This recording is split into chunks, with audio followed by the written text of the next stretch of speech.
6 or 7 network operators and transmission are identified on that slide. So we cover Great Britain and Northern Ireland, so we cover the sort of main UK aspects. Well, the voice, where the organisations engage with the regulator and government on issues of course of interest to all members. This 2.5 gigawatt figure, as we all know, is commendable, but there's still another 17.5 to be achieved between now and 2020. Quite a challenge for the networks, particularly transmission and national grid. And again, we'll come back to that very soon. That's one of the areas that I picked up on earlier on. Another thing I just want to say is that we are not the big 6. I keep referring to the big 6. The distribution network operators are regulated under Ofgem. We can only spend what we're allowed to spend. Those big 6, the suppliers, are unregulated, and they're the guys that set the prices and sell and buy electricity. So I'm not here to represent them, I'm here representing the network operators and distribution network operators. I picked this particular article very recently from a article that sent to me through an email. And actually, it's quite an apt article, a couple of paragraphs from a leading chief executive officer from one of your organisations. And I think it quite simply sets out his frustration and also the fact that he is working with the network operators to resolve his issues. I want to take you back a bit in time to where we came from where we are today, probably still the network of yesterday, stroke today, the passive one-way, top to bottom, power generation to power socket system. That's yesterday. It's a tapered network. It's still there today. As I said before, we were privatised companies in 1990. Nationalisation was 1947. From that period, 40, 50, 60 years, or it actually is, every year we were given some money by the government to spend. As long as you come in the budget, you're all right. That built those networks in those days. As a consequence of that is where we are today. We've got probably a 60, 70-year-old network. Moving on. I've called that today as well, and probably tomorrow. And when tomorrow is probably everybody's guess. Certainly for you guys, 2020 is where you want to be for that 20 gigawatt of solar alone.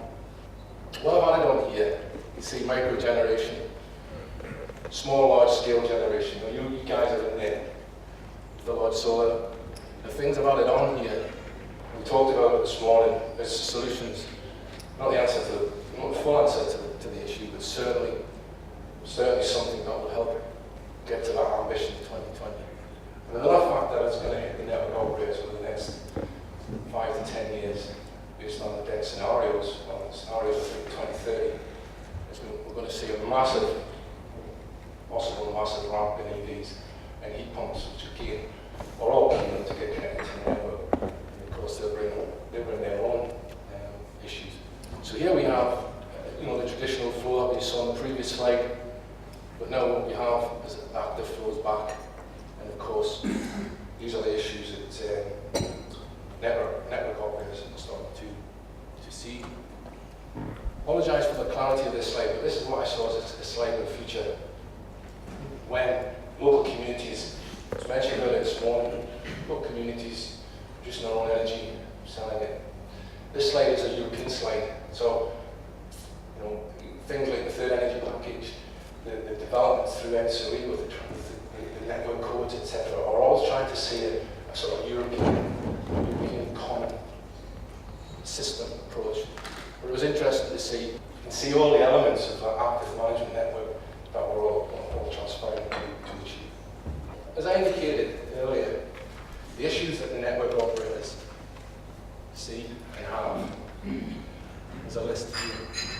And as I said, for the non-technical guys in the audience, girls in the audience, there's issues today that the network operators, because of that tapered network that we saw earlier on, one way, the small network going to this 240 volt or 230 volt. We've got a series of issues that the network operators have to consider. have legal requirements to meet certain limits, certain thresholds. So we've got system voltage rise. Probably the biggest challenge for the network operators to ensure that remain within that plus 10 minus 6 threshold, which is laid down by law. So obviously what's getting pushed into the network needs to be managed. Thermal ratings can cause an issue for the network operators. Increased fault level, particularly the aspect of distributed generation going into the network, can cause issues on our switchgear if we start to go above those thresholds again. Reverse power flows, harmonics is an issue as well, particularly those that are connected via those systems that can inverters, cause an issue for us. And the final one I just touched on is frequency. From a national grid perspective, frequency, they've got to keep it within that band, that frequency range. If you don't, we have problems with frequency settings. You've seen what's happened in the past in Europe. We had an occasion in the Midlands about 4 or 5 years ago where we lost a chunk of generation. And of course, Germany and Italy today, they have to retrofit their EV population to reset their frequency settings. Now, there's a lot of things coming out from Europe, particularly the NCOE, and I'm going to touch on that very shortly, about there's 2 codes that are going to come, particularly for generators, as well for demand control. So, trying to put that in simple terms as to those who don't really understand why networks are so nervous or difficult or can't connect. It's probably one or more of those reasons that I'm listing. So, what we're doing, Smart Grid Forum was established by DEC and Ofgem in 2011 to really look at how the network companies will address these new challenges and play their role in the electricity supply market industry as we go forward. Electricity networks are to be developed efficiently to facilitate low carbon developments, generation, supply, and consumption. We need a smart network with the capacity to transfer more energy between a diverse range of generators and consumers, and significantly more system monitoring and intelligent control will be needed to manage a much more complex system. So that's kind of set the scene for the Smart Grid Forum. So what did they do? This forum, as I said, was set up in April 2011. It's to identify the future challenges for electricity networks and system balancing, including current and potential barriers to the efficient deployment of smart grids. It's to guide the actions that DEC and Ofgem are taking to address future challenges and remove those barriers and aid efficient deployment. It's to forum is to identify actions that DEC and Ofgem and industry and other parties, consumers, customers, could be taken to facilitate the deployment of smart grids, including large-scale solar. Smart Grid Forum has been established to help stakeholders better understand future deployments in industry that they need to be prepared for. And finally, we need to track smart grid developments in this country and in Europe and ensure that all those particular initiatives and work streams are included in that particular forum. The forum was set up with 6 work streams. The first work stream was led by DEC, who established a set of scenarios for work stream 3, led by the DNOs, to develop work on. So scenarios were given by DEC, which included PV, wind, electric vehicles, heat pumps, etc., up to 2030.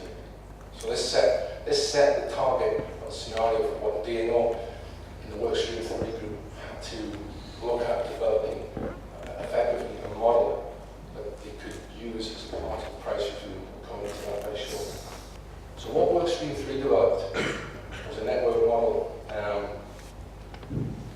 That network model is available through the Ofgem website. It can be used. It's going to be used by network operators, but also by Ofgem in developing the voice solutions using conventional and new solutions to the barriers of connection to the networks. The report was published in August last year. It's available on the ENA website. So I've left the link on the previous slides. You'll be able to go in and have a look at that report. I would really request you to try to get involved in that smart grid forum, but to see what the output is, because that particular piece of work that the smart grid forum is shaping where we are going on network operators, the ones that want to connect to the system.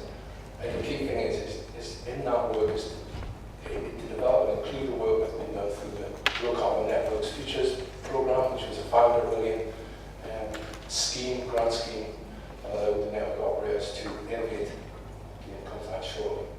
So this network model has really been set up so that network operators can actually cost and have a benefit and analyse what it would cost to develop and improve certain parts of the network. And I think down here in the southwest is probably an area where Western Power are probably squeezing assets to a degree that they may be starting to refuse connection. Well, a substantial chunk of reinforcement. I mentioned Brio 1 is the new price review. Since 1990, there's been 4 or 5 price reviews. So every 5 years, network operators told what they would spend. Here's your chunk of money. Here's the projects, and it's all approved by Ofgem. Starting 2015 to 2023, Ofgem have extended that period to an 8-year program. And currently now, the network operators are developing their well-justified business plans that need to be submitted to Ofgem for Ofgem's review. Now it's important that those stakeholders that are engaged in that process with the local network operators are fully engaged. Because Ofgem want that particular action to take place when network operators are liaising with their stakeholders in developing their business plans. And you guys are better than me locally where the issues are, where you can't get connected, or you're constrained. It's all about incentivization of network operators as they move forward, as you can see by the happening for real. It provide those companies, those DNOs, with strong incentives. If they want to make money, then they have to deliver. Ofgem consulted in 2012 on the Rio model, and hopefully you guys got the opportunity to feed back into that consultation. As I said, developing the plans at this moment in time. So I'm hoping that within the plans overview, we have identified those areas you know better than me that need to be reinforced. And those plans need to be submitted by 1st of July this year. So that gives Ofgem a period of time between now and 2015 to actually agree to finalise the content of those plans. Just very quickly from an ENA perspective, under the current LCNF programme since up to 2015, there's a collaboration platform on the website. This platform was part of the requirements under the previous price review, 2010 to 2015. Now what that was actively seeking with partners. For the DNOs built something onto the site. We're looking for money to help us with our solar connections or some new type of technology that can help. Now that platform still exists and it'll be turned into a different platform from 2015. But basically what it's doing is it's looking for partnerships. And I spoke with STA recently in a meeting. We had a number of issues. I firmly believe if those issues had been posted on to the ENA collaboration, the DNOs picked this up and would engage with that particular organisation to try to take that particular innovation forward under the funding of the LCNF. This portal is another ENA portal. And all of the LCNF projects are ongoing now. There's probably 47 of them. The Tier 1, Tier 2 projects that are being funded under the 500 million 5-year programme. Now, a lot of these are listed and are all available on this web portal on the ENA website. And a lot of the work that the DNOs are doing with partners and stakeholders, and possibly people in this audience, organisations in this audience, these are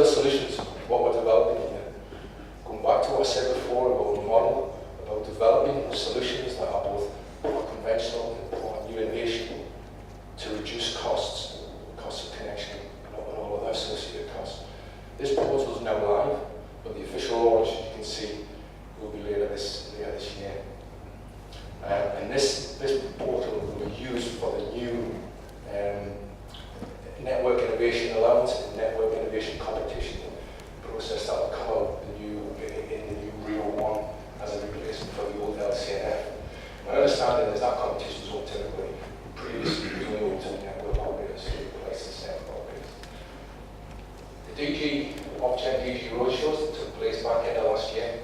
I certainly know there were some people in that particular forum who were held in London, Cardiff and Glasgow, and it gave the opportunity for stakeholders to present their frustrations, concerns to the regulators, to Derek and Ofgem, and really put the network operators in the spotlight, and that's the challenge that the network operators as to what they were doing, relating to all these problems that hopefully brought to the attention by various stakeholders, whether it was the solar, whether it was the PV wind, or the electric vehicle lobby.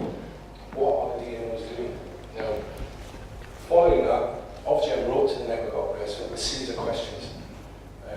All 6 DNOs in Great Britain, excluding Northern Ireland, responded to that. Northern Ireland are a different regulatory regime. But the 6 key DNOs in GB responded to that with really a declaration and a commitment to deliver or respond to those questions. And what we've done, the DNOs have set up a series of work plans. They're all publicly available, both on the Ofgem website and at their own DNO website. It spells out what their response is to those issues that were brought to the attention of Ofgem and dedicate those roadshows. So again, I commend you to take a look at those plans. Finally, I went through a number of high-level issues, developments, initiatives. I'm going to look at kind of a more technical lower end. GB32 is really not one that you're particularly interested in, but that was recently revised and published. That's the up to 3.68 kilowatt, 11.4 kilowatt. Somebody mentioned before, what were the limits? That's it. Anything above 3.68 and 11.4 falls into G59. So there's only 2 documents. So anything above 3.6 and 11.4 kilowatt 3-phase falls into G59. We're currently publicly consulting on that. Now, there's been some changes to that document, and I think a lot of people will be pleased. We've made things simpler and easier in the application process. We're also trying to adopt a type testing approach similar to G83, so we don't need to go out. You guys fit type testing equipment, it meets the standard, that's it. There's none of the witness testing in the kitchen. Anything above 50 kilowatt, DNOs are keen on moving that as well. So all these costs of looking at witness testing could, in some time in the near future, be brought to a sensible and moved. The DEC PV Solar Strategy Group, we've recently joined that. Again, just a little bit of context on that. DEC's renewable roadmap, up till 2012 December, I think didn't have PV solar in it. They revised it in December and then set up this new strategy. And what was committed in the new solar section was this 20 gigawatt of solar. Now, National Grid subsequently wrote to their Ofgem to say, we think we can give you 10, maybe 14 at a push. We'll have a lot of solutions and things built in, certainly in the transmission network, but other contracts, energy storage, interconnectors between Great Britain and Europe. These things don't happen overnight. So 2.5 since 2010, and 17.5 between now and 2020 is a challenge, and it will be a challenge for network, international grid particularly. NSOE network, the Energy Storage Operators Forum. The DNOs actually hold a forum where they are discussing and looking forward for energy storage. There are some examples of energy storage projects in the LCNF program. The Nines project in the Shetland Islands. The Shetland Islands is a prime example of the 1 megawatt battery storage. But there's other projects going on, particularly in London.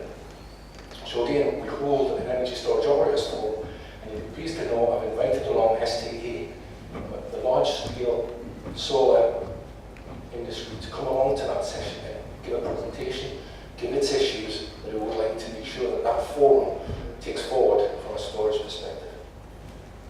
Penultimate issue, NSOE network codes. These network codes have been developed by the European Transmission System Operators. And these codes, there's 9 of them immediately, and 14 of them in another couple of years' time. So in total, 14, but 9 immediately. Now these are going to be called law in Great Britain, UK. If you're not familiar with network code requirement for generators, I suspect you, or I suggest you get your head around that. certain capabilities being requested or mandated by NSOE through ASA, who's the European regulator, and passed by the EU Commission. Now, please get a look at that requirement for generators. It covers all generator technology. New patents, 800 watt through to 1 megawatt, 1 megawatt, 10 megawatt, 10 megawatt, 30, and anything to 30. There's certain capabilities being requested by the European transmission operators that need to be built into that. The worrying thing for DNOs and TSO, well, certainly the DNOs, is it'll probably need a new distribution code and a new grid code and building law. So, and finally, I said before, some of the issues that we're looking at nationally that are an issue for people in this audience, as I mentioned earlier on. We've got a group looking at harmonics, a joint grid distribution code review plan, looking at harmonics and the threshold for connecting, particularly to transmission. We've got a working group looking at frequency issues, with the possibility of a retrofit in UK in some time in the immediate future. Certainly in the next 2 or 3 years, we're looking at possibly retrofit G59 protection for frequency. And finally, fault right through is a consequence of the EU network codes and Engineer Recommendation P2, which is a security supply document. That was revised about 6 years ago, 5-6 years ago, to include generation.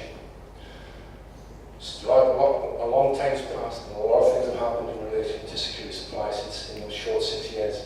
So there's a joint panel looking at those particular issues.